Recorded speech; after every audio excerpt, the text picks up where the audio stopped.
semua, jadi kami dari kelompok 3 yang beranggotakan Mita Evianti, Hafid Febri Wijaya, Dewa Ayu Mas Preziosa, Putu Widarsana Adi Cipta Negara, Renita Saldini, Delia Budi, Ari Krisyani, Novi Arianti, dan Made Dwi Lestari akan memaparkan sebuah video mengenai pengambilan sampel darah arteri. Yuk simak videonya. Definisi pengambilan darah arteri. Pengambilan darah arteri merupakan pengumpulan spesimen darah arteri dari pembuluh darah arteri. Spesimen darah arteri terutama digunakan untuk analisis gas darah atau bisa disebut arterial blood gases.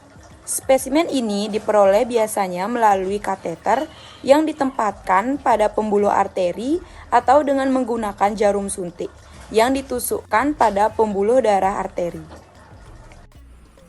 Baik, selanjutnya adalah petugas yang berwenang. Petugas yang berwenang untuk melakukan pengambilan darah arteri yaitu para medis, dokter, dan perawat yang telah terlatih dan berpengalaman dalam melakukan sampel gas darah arteri dapat melakukan pengambilan darah arteri atau arterial sampling. Kemudian yang kedua yaitu flebotomis level 2 yang telah menjalani pelatihan khusus teori dan praktek di bawah pengawasan teknisi pengambilan darah arteri yang berpengalaman dan terampil. Selanjutnya ada lokasi pengambilan. Yang pertama ada artikel radial, yaitu terletak di sisi ibu jari pergelangan tangan dan ukurannya kecil. Yang kedua ada arteri brachialis atau arteri femora. Kelemahannya yaitu letak terlalu dalam sehingga sulit ditemukan, sirkulasi kolateral buruk, dan dikelilingi banyak struktur saraf. Beberapa potensi komplikasi pada pengambilan darah arteri. Yang pertama, arteriospasm dapat dicegah hanya dengan membantu pasien rileks. Hal tersebut dapat dilakukan dengan menjelaskan prosedur dan membuat pasien pada posisi nyaman. Yang kedua, hematoma dapat dicegah dengan memasukkan atau menusuk jarum tidak melebihi dari pembuluh darah arteri serta menekan lebih lama setelah pengambilan darah diambil. Selanjutnya, komplikasi lainnya ada nephedemic atau kerusakan saraf. Dapat dicegah dengan memilih lokasi pengambilan spesimen yang tepat dan menghindari penyimpangan arah tusukan jarum. Komplikasi lainnya ada pingsan. Pingsan dapat dicegah dengan memastikan pasien berbaring dengan kaki yang ditinggikan sebelum pengambilan darah. Pasien memerlukan pengambilan darah arteri, biasanya pasien rawat inap atau ICU, sehingga umumnya sudah berbaring di ranjang rumah sakit. Jika pasien anak-anak, sebaiknya duduk di pangkuan orang tua, sehingga orang tua dapat menahan pergerakan anak. Selain ada komplikasi arteriospasm, hematom, nephedemic, dan pingsan, keluhan lainnya ada berupa penurunan tekanan darah, berkeringat, dan pucat. Proses sampling akan mempengaruhi akurat atau tidaknya hasil pemeriksaan laboratorium yang didapatkan. Nah, beberapa kesalahan pada proses sampling yang nantinya akan mempengaruhi akurat atau tidaknya hasil pemeriksaan laboratorium antara lain. Yang pertama, adanya gelembung udara pada spesimen darah. Kesalahan kedua, yaitu keterlambatan pengiriman spesimen darah. Kesalahan ketiga, yaitu spesimen darah diambil dari pembuluh vena, bukannya pembuluh arteri. Dan kesalahan yang keempat, yaitu tidak tepatnya volume heparin yang digunakan atau heparin belum terhomogenisasi dengan baik.